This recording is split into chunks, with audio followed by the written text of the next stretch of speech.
What's up guys, I got a brand new video for you today, and today we're going to talk about two things that I think that are super important that I don't really see mentioned too often on YouTube. The first one being how to set your white balance and how to set it properly, and the second one being calibrating your monitor. Now I'll admit that some of these YouTube videos that I've come out with have been all over the place in my white balance and the way that it looks graded, and a lot of it just comes down to the fact that I was using different monitors in the past and that I had never calibrated my monitor. I know that sounds crazy because this is what I do for a job, but I've always just kind of relied on that monitor behind me to be the exact proper color, and I found out that it's not. But we'll get to that later. First, I want to talk about setting white balance. Now, a lot of people that are maybe getting into photography or video might find it kind of daunting or, I don't know, intimidating, and they don't really know what to do, so they just throw their camera in auto white balance. But I want to show you how to set it up manually and how you can always get consistent white balance in every shot. If you don't know what white balance is, it's basically setting the white point in your camera to match the scene that you see based off your light source. So right now I'm using sort of a daylight balanced light, which is just my softbox.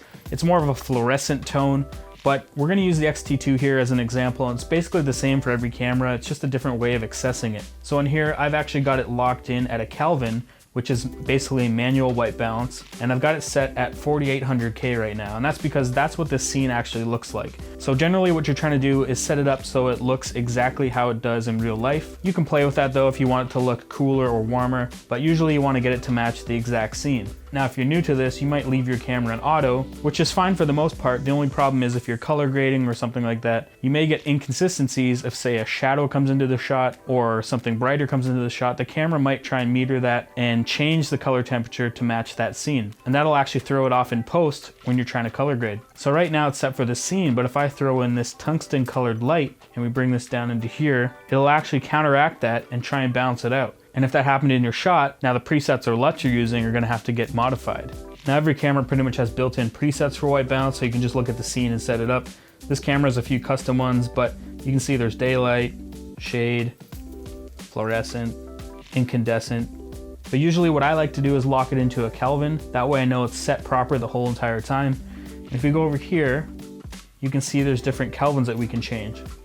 So basically the rule is if you're outside in like the sun or somewhere that's a lot warmer, like a sunset, so if I go down, you'll start to see it'll get a little bit cooler and more towards the blue tones.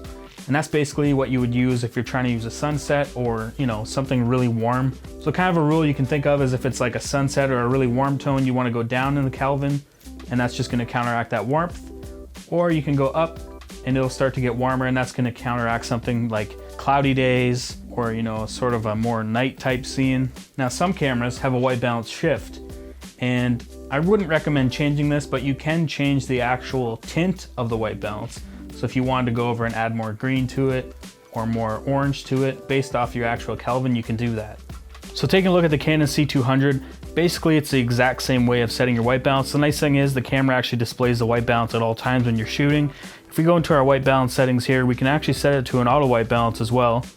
And you can see here it's choosing around a 4000K, which to me looks too blue, and I think that's because the camera is actually metering the white on the left and right sides of the doors back there, and it actually thinks that that's the actual color temp of the room. So one nice thing about the Canon C200 is when you're in auto white balance, it'll actually tell you what the actual Kelvin of the scene is.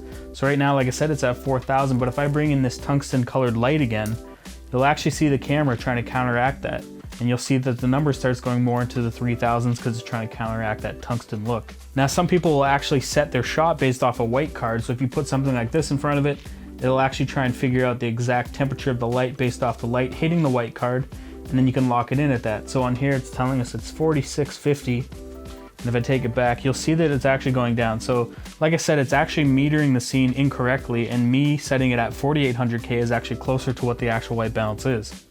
Now some people carry around a color checker passport and they'll get their actual color temperature based off the white card on that, but I don't generally do that, but you can do that if you want to. Now that you've got your white balance set and everything is nice and smooth and consistent, let's take a look at calibrating a monitor. Now I picked this up about 2 months ago. This is the Spider 5 Express. You don't necessarily need this model. There's a few other ones out there. There's even a really expensive Elite model, but basically they're exactly all the same. The only difference is that it uses different software. Now taking a look at my older YouTube videos in the past, I may not have spent enough time on color calibration or even setting my white balance to the tone of the room. And it's kind of disappointing because that's not 422, it's only 420. Yeah, there's really no excuse for how bad that was, but I will admit I was using my laptop, which is something I don't normally color grade off of, but now that I've color calibrated my monitor and these two other monitors, I'm getting really consistent color across everything, and it's really nice being able to go from machine to machine and having the exact same color balance. Anyway, let's take a look at this and calibrate this monitor.